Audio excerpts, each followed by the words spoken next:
El 20 de enero de 1906, dentro de una mansión en el centro de São Paulo, uno de los políticos más respetados del estado se acercó a su propia hija, le puso un revólver en la frente y apretó el gatillo. Minutos después, él también estaría muerto. El caso conmocionó a la élite paulistana y a Brasil, fue portada en los periódicos de la época y hasta hoy sigue rodeado de preguntas. ¿Cómo fue que un senador influyente llegó a cometer un crimen tan brutal dentro de su propia casa y por qué, años después de esa tragedia, la ciudad de São Paulo decidió homenajear a este hombre que mató a su propia hija poniéndole su nombre a una calle? Yo soy Marcos Campos y esta es una de las respuestas que vamos a intentar encontrar en esta historia, y para eso vamos a tener que regresar al inicio del siglo XX. Ya deja tu like, tu comentario o aunque sea un emoji. Hazte miembro si puedes, eso me ayuda mucho en las producciones y vamos a los hechos.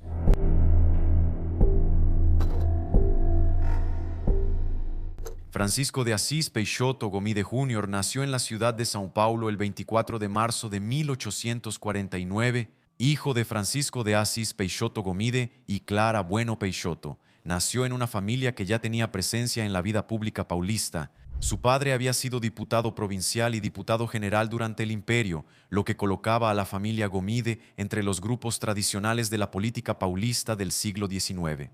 Siguiendo el camino común entre los jóvenes de la élite de ese país, Gomide ingresó a la Facultad de Derecho del Largo de São Francisco, en São Paulo, la principal institución de formación de la élite jurídica y política brasileña del siglo XIX. Se graduó como licenciado en Ciencias Jurídicas y Sociales en 1873.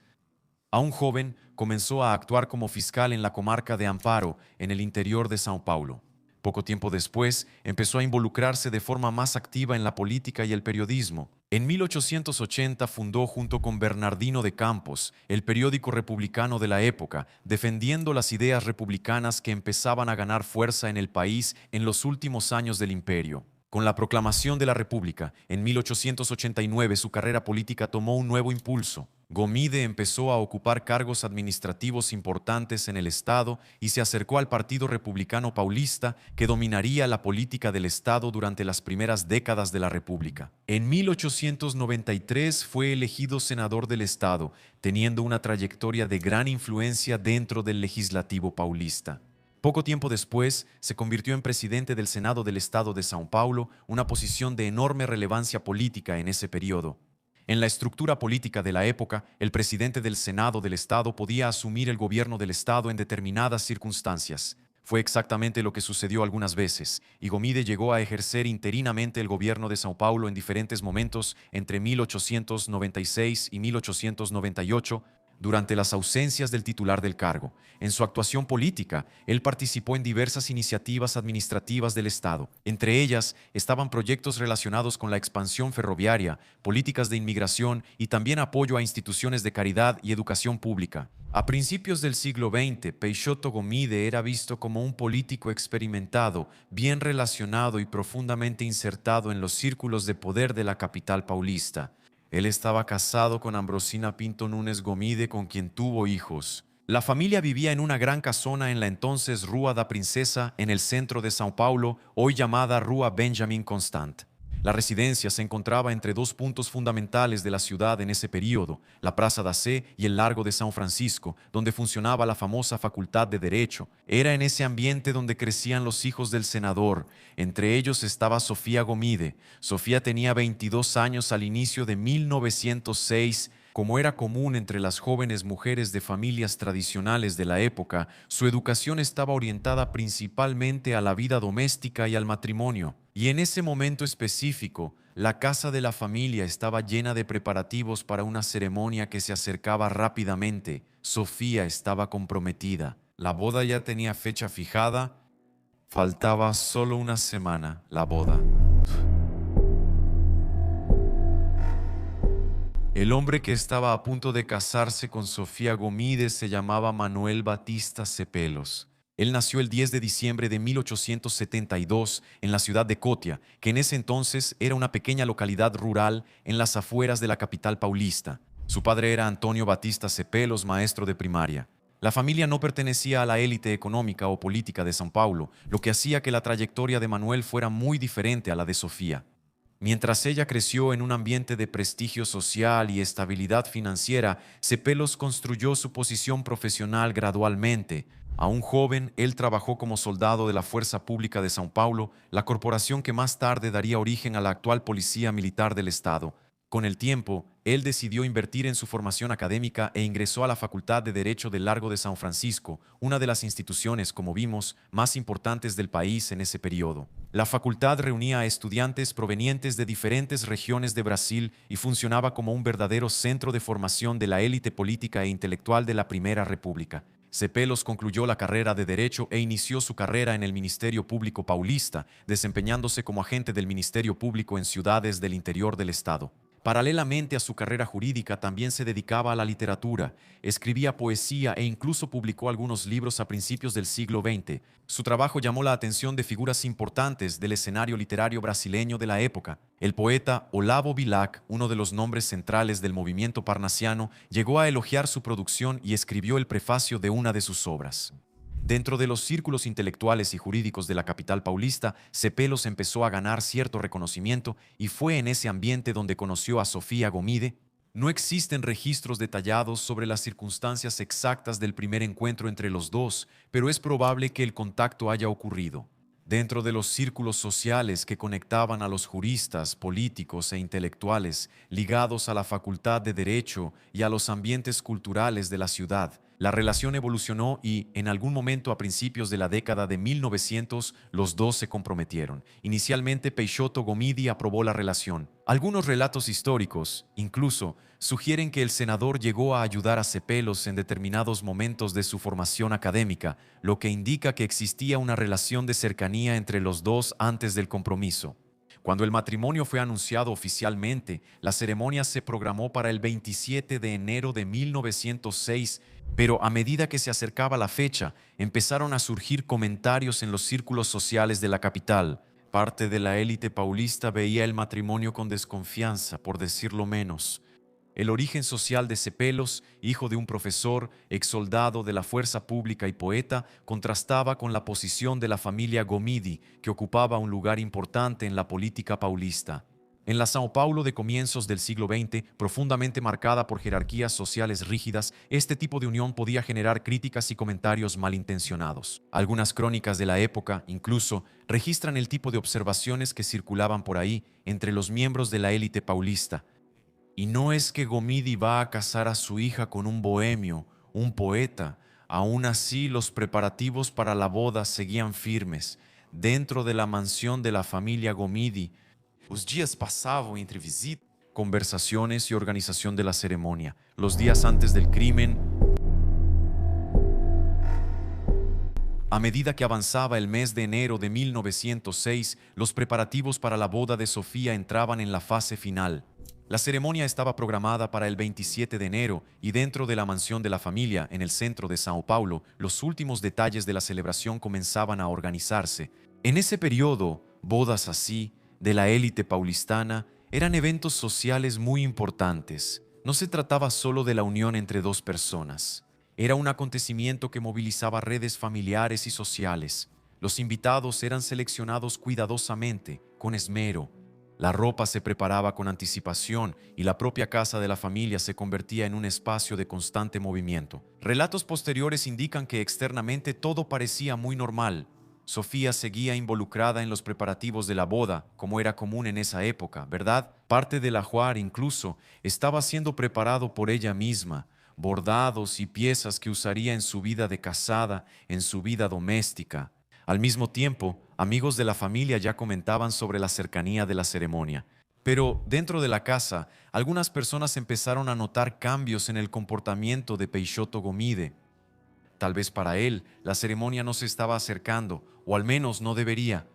Miren, testimonios mencionados por cronistas y también historiadores indican que el senador venía mostrando señales de inquietud. Se movía con más sigilo de lo habitual, en ciertos momentos parecía preocupado o absorto en pensamientos, ¿no sabes? Así, en lo suyo, como si algo le estuviera dando vueltas en la cabeza. El historiador Roberto Pompeu de Toledo, en su libro La capital del vértigo, menciona que Gomide mostraba señales de melancolía y ansiedad en ese periodo. Según estos relatos, el senador incluso llegó a buscar ayuda psiquiátrica en los días previos a la tragedia, y ese detalle es particularmente significativo cuando se considera el contexto de la época. A principios del siglo XX, buscar ayuda médica para cuestiones emocionales o psicológicas todavía era algo poco común entre los hombres de la élite política. Esto sugiere que el estado emocional de Gomide podría estar causando una preocupación real entre las personas cercanas a él. Algunas versiones de la historia también indican que él habría confiado a amigos que estaba profundamente angustiado por la situación que involucraba a su hija. Estos relatos, sin embargo, aparecen principalmente en reconstrucciones históricas hechas años después del crimen y no en documentos oficiales de la época.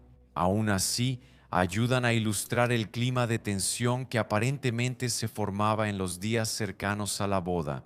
Al mismo tiempo, la presión social en torno a la unión entre Sofía y Cepelos seguía siendo comentada en círculos de la élite paulistana, el chisme de alta sociedad, ¿sabes? El hecho de que la hija de un senador influyente se casara con alguien de origen considerado modesto seguía siendo tema de conversaciones y comentarios. Cepelos, un poeta bohemio. En una sociedad marcada por jerarquías sociales muy rígidas, la reputación familiar era un elemento sumamente valorado. Para hombres públicos como Peixoto Gomide, la opinión de sus pares, otros políticos, juristas y miembros de la élite económica tenía un peso significativo. La pregunta que hago aquí, ya anticipando, es: ¿ese peso era tan grande como para hacer lo que él hizo? Espérenme tantito y ya comentan. Bueno, aún así, hasta donde los registros históricos indican, nada sugería abiertamente, al menos, que el matrimonio sería cancelado. Tarde del 20 de enero de 1906, era sábado, 20 de enero de 1906. En el centro de São Paulo, la casona de la familia Gomide seguía su rutina normal. Al final de la tarde, la residencia se encontraba en la entonces Rua da Princesa, una vía ubicada entre la Praça da Sé y el Largo de São Francisco. Las áreas centrales eran muy importantes para la vida política, jurídica y social de la ciudad. Dentro de esa casa, los empleados estaban ahí haciendo sus tareas domésticas comunes, cafecito, galletitas. En esa época, las residencias de familias influyentes solían tener cocineras, criadas y otros trabajadores responsables de la organización de la rutina familiar. En el comedor, Sofía Gomide estaba ahí sentada a la mesa. Ella estaba bordando una pieza del ajuar que usaría después de la boda. Era algo bastante común entre las mujeres jóvenes. Aún así, en las familias ricas, el bordado formaba parte de la preparación tradicional para la vida doméstica. Sofía tenía solo 22 años. Faltaba solo una semana para su boda. Mientras tanto, su padre estaba caminando por el mismo lugar. Los relatos indican que Peixoto Gomide estaba circulando por la sala de esa manera que les comenté, un poco sombrío, un poco inquieto, introspectivo. Caminaba de un lado a otro. En un momento dado se acercó a su hija, sacó un revólver, se quedó cerca de ella, se acercó aún más y lo puso en la frente de la joven. Ella se asustó y se sorprendió. Preguntó: «Papá, ¿qué es esto?». La respuesta vino de inmediato: «No es nada». Y él apretó el gatillo. El disparo le dio en la frente a Sofía. La joven murió instantáneamente. El ruido del disparo resonó por toda la mansión. Un eco tan fuerte que yo diría que sigue resonando hasta hoy. Empleados y familiares corrieron hacia el comedor y cuando llegaron al lugar encontraron a Sofía tirada en el suelo. Y Peixoto Gomide todavía estaba sosteniendo el arma. Entre las personas que presenciaron la escena estaban miembros de su propia familia, incluyendo a su esposa y otros hijos. En medio del shock ocurrió otro momento de tensión. Según los relatos, Gomide incluso volvió a levantar el arma y la apuntó hacia otra de sus hijas. Una de las empleadas de la casa en ese momento empezó a gritar y le suplicó que se detuviera. Fue en ese momento cuando bajó el revólver. Sin decir una palabra, se dio la vuelta y salió de la sala. Caminó por el pasillo de la mansión hasta una sala de visitas, donde estaba el piano de la familia. Se sentó, estaba sosteniendo el arma.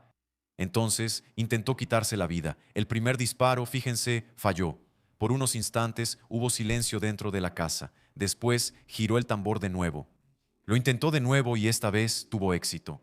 La bala entró por la zona del oído. Peixoto Gomide cayó al suelo de la sala. Poco tiempo después ya estaba sin vida.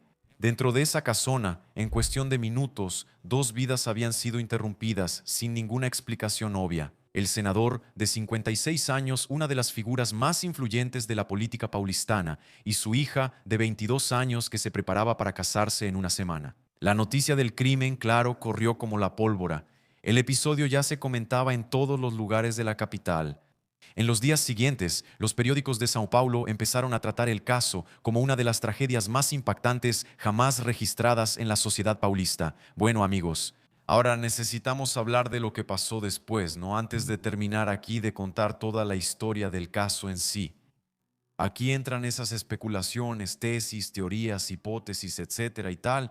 Como fue ahí un homicidio seguido de suicidio, no había ningún proceso, digamos, de investigación o judicial para que ocurriera ahí, ¿verdad? Una vez que el autor del crimen también había muerto. Entonces se empezó a preguntar por qué, así, de la nada, matar a la hija una semana antes de la boda. Todo indicaba que él aceptaba la relación entre los dos, ¿verdad? Incluso había ayudado al muchacho en determinado momento. Entonces, ¿qué podría estar pasando, no? Y entonces empezaron a surgir varias hipótesis que podrían justificar eso. Entre las más aceptadas, yo diría, está la de que él podría haber tenido un brote psicótico por alguna razón, esos comportamientos que venía teniendo de volverse introspectivo, lo que podría estar pasando por su cabeza nadie lo sabe. Puede ser que explotó ese día, eso entonces fue lo que más se aceptó, digamos, ¿no? Aunque necesito decirles que algunas muertes en la élite en esa época siempre tenían algunos elementos así. Ah, fue un brote. Porque no querían investigar a quién debían, tal vez, como que lo iban dejando así. Si fue eso, no tengo la menor idea, solo lo estoy comentando con ustedes.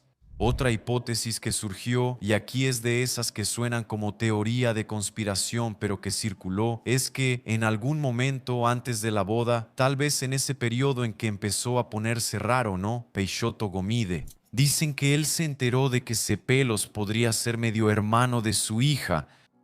La historia dice que había trabajado una mujer en la casa de la familia de ellos, una exesclavizada, estuvo ahí por algún tiempo y al final pasó lo que pasó. Y ese muchacho, Manuel Batista Cepelos, sería ese niño. Tampoco hay confirmación de eso.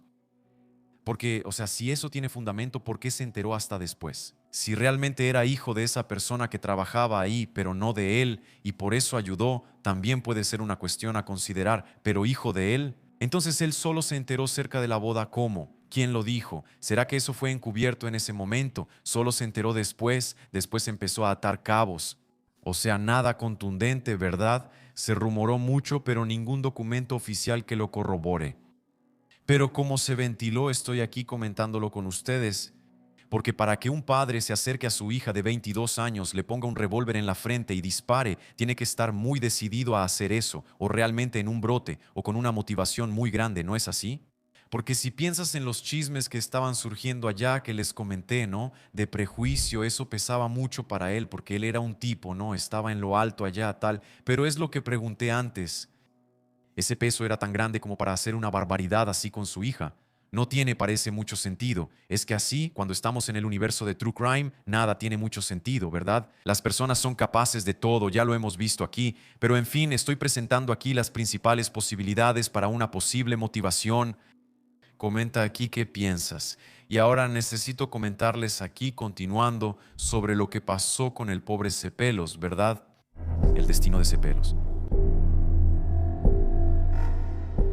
Para Manuel Batista Cepelos, la tragedia ocurrida aquel 20 de enero de 1906 marcó profundamente su vida, una ruptura definitiva en su vida. El hombre que debía casarse con Sofía pocos días después del crimen empezó a cargar un peso insoportable de aquel episodio sobre sus hombros. En la época del asesinato, Cepelos ejercía la función de fiscal en el interior del Estado. Era un profesional respetado dentro del Ministerio Público y también empezaba a ganar reconocimiento en los círculos literarios de la capital, pero el impacto fue devastador, digamos. Registros históricos indican que poco tiempo después de la tragedia, él fue transferido a la ciudad de Itapetininga, en el interior de São Paulo. El cambio formaba parte de la rutina administrativa del Ministerio Público, pero también funcionaba, en muchos casos, como una forma de alejar a figuras públicas de situaciones socialmente embarazosas. En Itapetininga, Cepelos intentó continuar con su carrera. Aún así, relatos posteriores sugieren que nunca volvió a recuperarse plenamente de aquel trauma que vivió. En los años que siguieron, su presencia en los círculos literarios y jurídicos de São Paulo se volvió cada vez más discreta. Con el tiempo terminó alejándose tanto de la actividad literaria como de la carrera pública. En algún momento de la década siguiente se mudó a Río de Janeiro, que en ese periodo era la capital federal de Brasil y el principal centro político y cultural del país. Allí empezó a vivir de forma cada vez más reservada. Algunos relatos sugieren que enfrentó dificultades financieras y se alejó de los ambientes intelectuales que antes frecuentaba con mucho empeño. Su nombre, que antes aparecía en círculos literarios y jurídicos, fue siendo olvidado gradualmente, desapareciendo de la vida pública. Así, en mayo de 1915, 9 años después de la muerte de Sofía, Cepelos fue encontrado muerto en el barrio Catete, en Río de Janeiro. El cuerpo fue localizado cerca de las rocas de la región costera que existía en esa zona de la ciudad a principios del siglo XX. Las circunstancias de la muerte nunca fueron totalmente esclarecidas. Algunas versiones indican suicidio, sugiriendo que él se habría lanzado desde las rocas. Otras hipótesis mencionaban la posibilidad de una caída accidental. Cepelo será conocido por tener problemas de visión. Relatos mencionan que él era miope y algunos contemporáneos plantean la hipótesis de que podría haberse acercado demasiado al lugar y resbalado. Ninguna investigación concluyente logró determinar exactamente lo que había sucedido. De cualquier forma, su muerte puso fin de manera trágica a la historia de un hombre cuya vida había sido profundamente marcada por los acontecimientos de aquel enero de 1906, una ironía insólita de la historia. En los años siguientes a la tragedia que involucró a la familia Gomid, todo siguió siendo recordado. Crónicas, relatos, libros, pero con el paso de las décadas la memoria pública del episodio comenzó a transformarse. En 1914, algunos años después de la muerte de Peixoto Gomid, la ciudad de São Paulo decidió homenajear al político. Ahí ya no sé si es político o le puedes dar otro nombre que quieras, ¿no? Una calle recibió su nombre. La Rua Peixoto Gomid, ubicada en la región que más tarde se convertiría en uno de los barrios más valorizados de la ciudad, cerca de la Avenida Paulista. El nombre pasó a formar parte del mapa de la capital paulista y permaneció ahí por varios años. Siglo. Para la mayoría de las personas que cruzaban esa calle diariamente, el nombre representaba solo una referencia histórica más de la ciudad. Es probable que la tragedia hubiera sido olvidada de verdad. Pocos sabían que detrás de ese homenaje estaba una de las historias más crueles, más trágicas de una familia que conmocionó a São Paulo y a Brasil en el siglo XX. Con el paso del tiempo, el nombre del senador siguió presente en la geografía urbana de la ciudad. Mientras tanto, la memoria de la pobre Sofía Gomid, una joven de 22 años cuya vida fue interrumpida aquella tarde de enero, fue desapareciendo gradualmente de los registros de la historia popular. Hoy, cuando los investigadores revisitan ese episodio, muchos señalan precisamente ese contraste. Durante décadas, la ciudad homenajeó al hombre que protagonizó ese crimen, mientras que la víctima permaneció prácticamente olvidada. Por eso te pregunto, ¿crees que el nombre más justo sería Sofía Gomid? Déjame tu comentario aquí. Así es, amigos, historias como esta muestran que a veces los crímenes más difíciles de entender ocurren dentro de las familias. Y si te gustan las historias reales con muchos detalles, no olvides suscribirte aquí al canal, ¿sí? Cada semana hay 3 episodios. Aprovecha y déjame tu comentario aquí también. ¿Cuál de las hipótesis que surgieron sobre el motivo de este crimen crees que es la más apegada a los hechos? Te agradezco muchísimo tu compañía, un beso del pelirrojo y hasta el próximo episodio.